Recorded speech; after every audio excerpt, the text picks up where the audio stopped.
This is the presentation for the 30th Sunday of Ordinary Time, Year C, for the Children's Liturgy, and it focuses on the Pharisee and the tax collector parable. The doctrine points for the catechist are these. A humble person is ready to acknowledge that he or she has sinned. A proud person is not inclined to acknowledge any wrongdoing. Jesus makes it clear that God seeks a humble soul. So the materials you need for this presentation are fairly simple. It's the Pharisee and the tax collector against the backdrop of the temple. And this is the presentation. There are some words to know. Tithes, for example, an amount of 1/10 of one's earnings is a tithe. And then righteousness. It's a big word that means to be right before God. So, did you know that the Pharisees were Jews who were very strict about keeping the rules? Tax collectors in Jesus' time were very unpopular. They were Jews who collected money from their own people and gave it to the Romans. Tax collectors often collected more than they were supposed to keep for themselves. So, here we go, light the candle.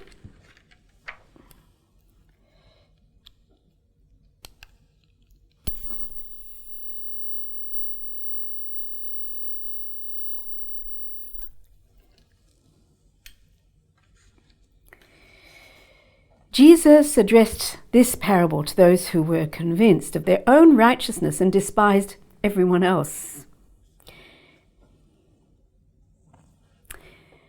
Two people went to the temple to pray.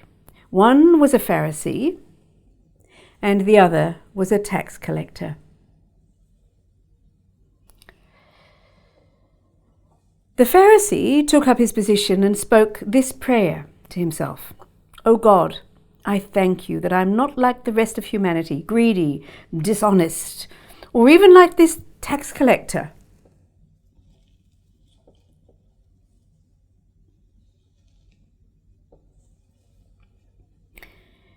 I fast twice a week, I pay tithes on my whole income."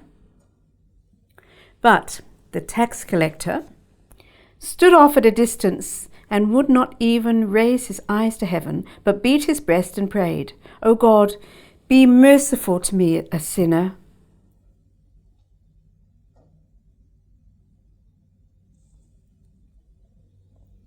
Then Jesus said, "I tell you, the latter went home justified, not the former.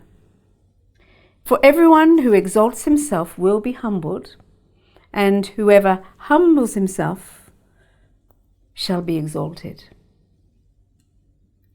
Let me put out the candle.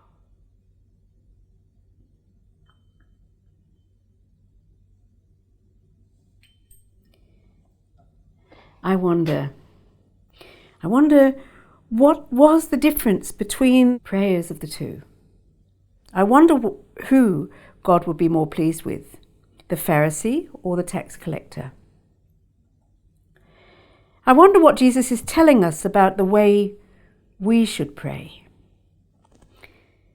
So, pondering choices for this particular diorama would be to reenact the parable, using the diorama itself, reflecting, perhaps using some images of the parable, drawing an image of the parable, mindful colouring in, a jigsaw puzzle. I often say electronic or physical. You can make a physical jigsaw puzzle quite easily by laminating a picture, an image, and then just simply cutting it into so many squares, according, not too many. So I often say, maybe 9 squares or 12 squares will be plenty for the children to piece it together and reflect on the parable.